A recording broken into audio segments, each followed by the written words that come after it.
So I can't get out of an exam. A teacher says there's going to be a surprise exam. You can't give them this argument and say, you have to excuse me from the exam because I know you can't do this. I don't think Not so. going to let me get away with that. No? Okay, so you got a way out of this. All right, maybe that'll work. Maybe. Anyway, think about that. We're not going to try to resolve these right now. Let's get on to something really weird. Weird properties. I mean, there are properties and then there are weird properties, right? Consider the paradox of weird properties.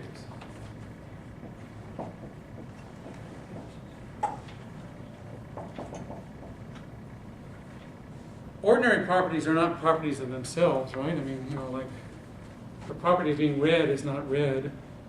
It's sort of an abstract kind of thing. The property of being Chicago is not. It's not Chicago. But the property of being abstract is sort of abstract, isn't it? So that would be a weird property. Okay.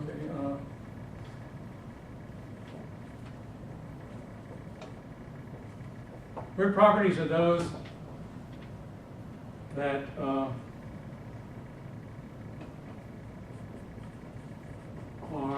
properties of themselves.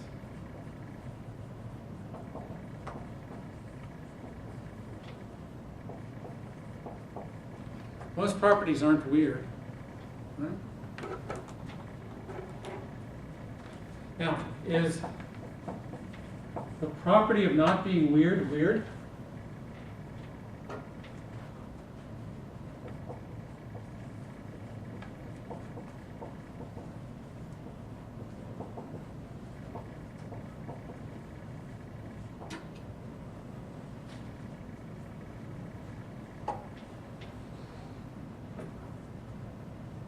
Or is it not weird?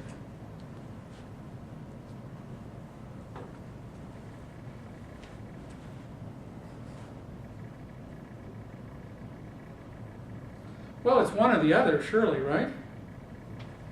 So it's either weird.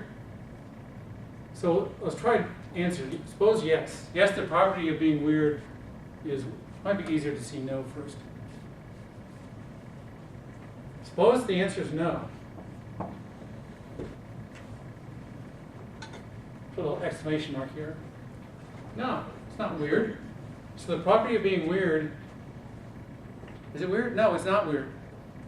So the property of not being weird is not weird, right?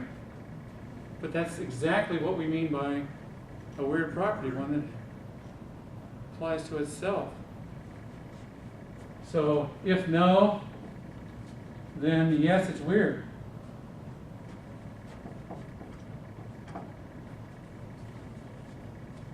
Is that too quick?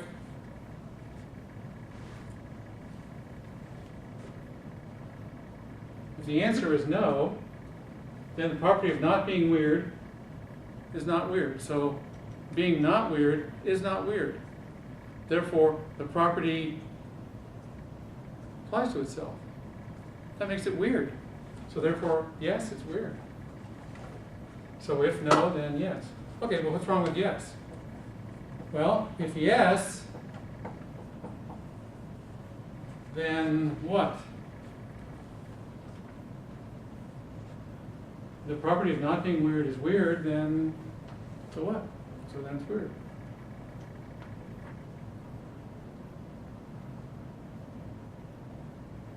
Then it's also not weird.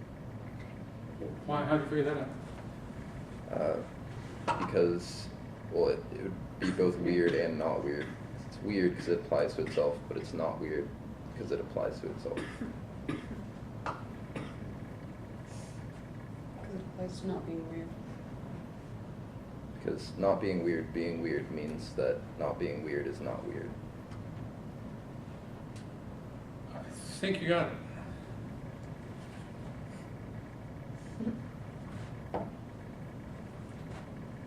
But since it's one or the other, it's both. It's got to be either yes or no, so therefore it's yes and no. But if it's yes and no, then you've got a contradiction. Right? It's the paradox of weird properties.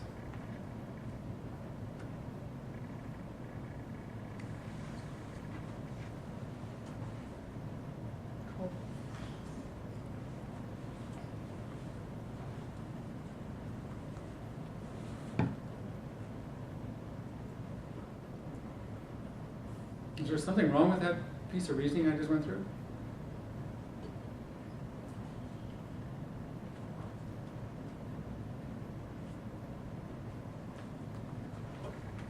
Okay, let me try an idea I got from a friend of mine who teaches philosophy at Cambridge University.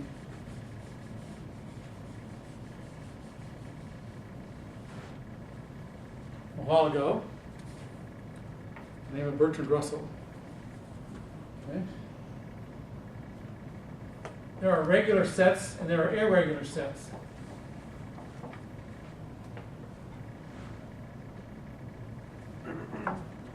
Regular sets are not members of themselves. Okay, right? Sets are defined by their members, right? So if two sets have the same members, regardless of how they're jumbled up, they're the same sets. Right? Order is not important for sets.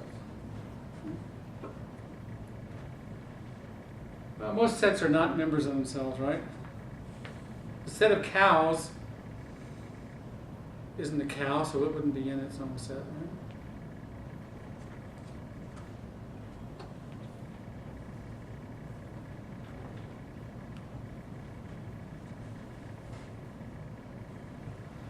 But a set is an abstract object, you might think. So the set of abstract objects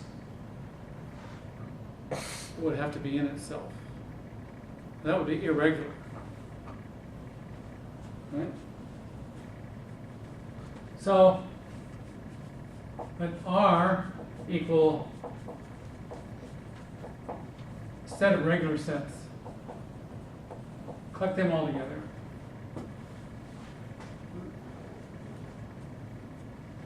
So that is R equals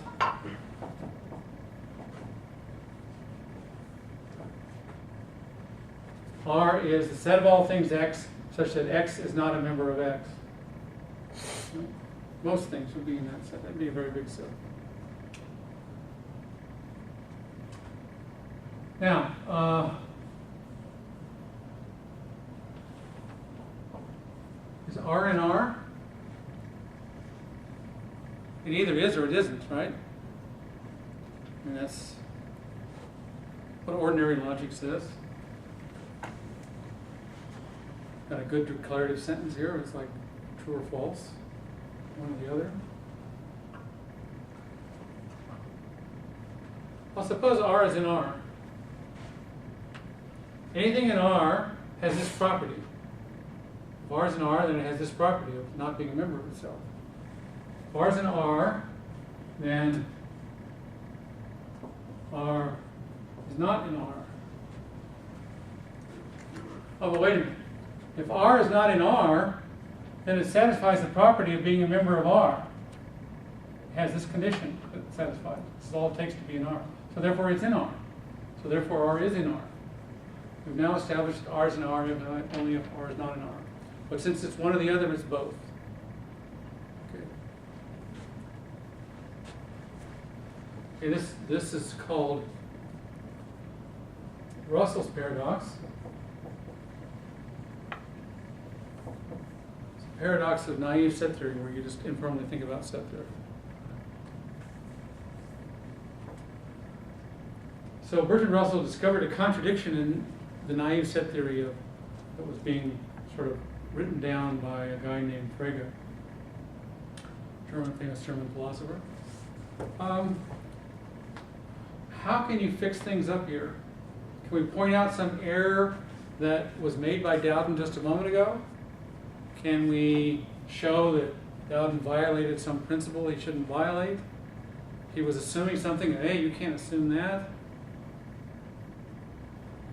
Or did nothing go wrong?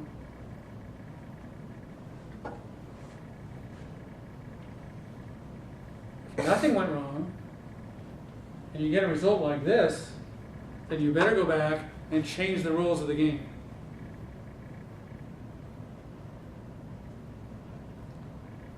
Sometimes it's called rationalization. And that's what they did. They went back and tried to change the name of the game. Russell tried to change the definition of set, not make sets a member of themselves. But that little move led to an even more complicated paradox I'm not going to talk about. So the world went out and searched for better solutions. Eventually, Zermelo and Frankel set theory produced a set of principles that didn't lead to any of the known paradoxes. And that's why today, when you go study set theory somewhere, like over here in the next building, in the math building, they teach you Zermelo-Frankel set theory. They don't teach you naive set theory, because naive set theory you'll run into troubles. But if you just use the principles of Zermelo-Frankel set theory, you don't run into a problem. It has a nice little principle called the class abstraction principle that gets us out of troubles. But that raises a philosophical issue, which is, now wait a minute, I used what I intuitively thought were the principles of set theory. Now you're telling me to go back and change my intuitions and say, think about Zermelo-Frankel set theory with this principle I never thought of before, the abstraction principle. You're just changing the subject. You're talking about something else. You're not talking about set theory. If you go back and change the definition of set. So therefore, that's not a philosophically authentic solution to set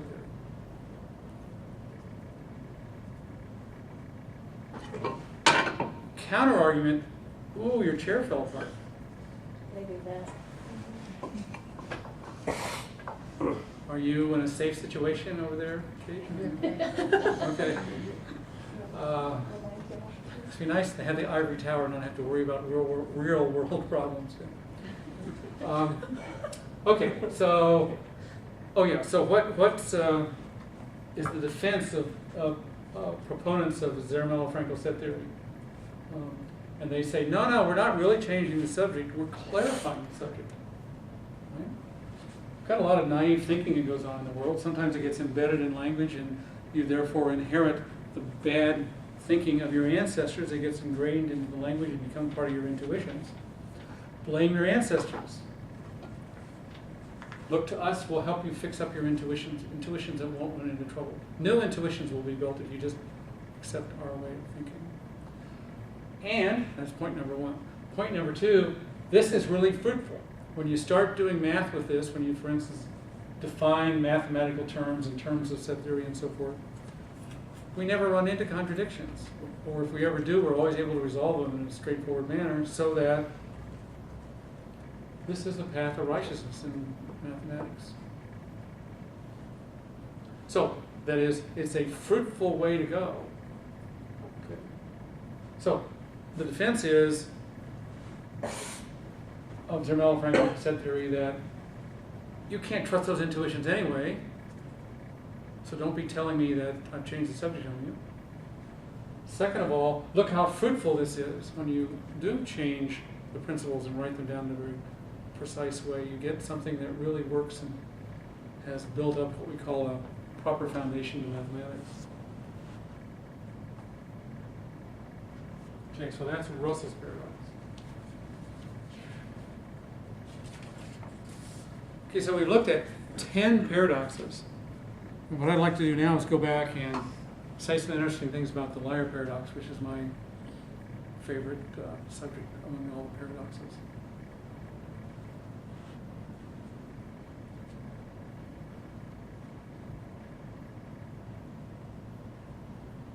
But before I start focusing just on the liar paradox, anything about paradoxes? You've seen 10 paradoxes of different kinds. So all of them have kept, well, except for the first ones about time zones and so forth, have kept people busy, or you had to do some serious thinking to find their way out of these problems.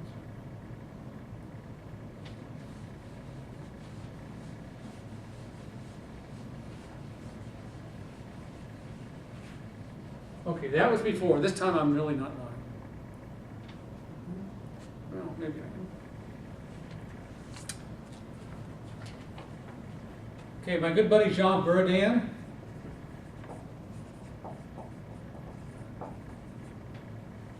this idea. He was the first guy to prove to me that God exists. And it goes like this.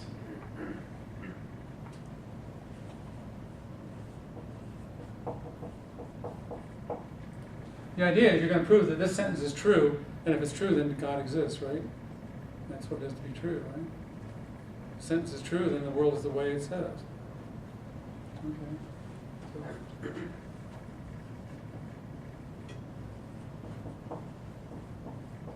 None of these two sentences is true.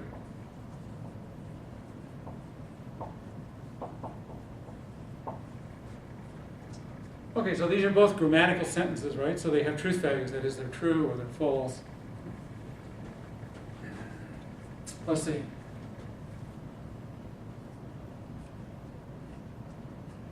Could they both be false? It's false that God exists? And is it false that none of these sentences is true? Oh no, wait a minute. Then none of these sentences is true, right? They're both false. So this is saying something true.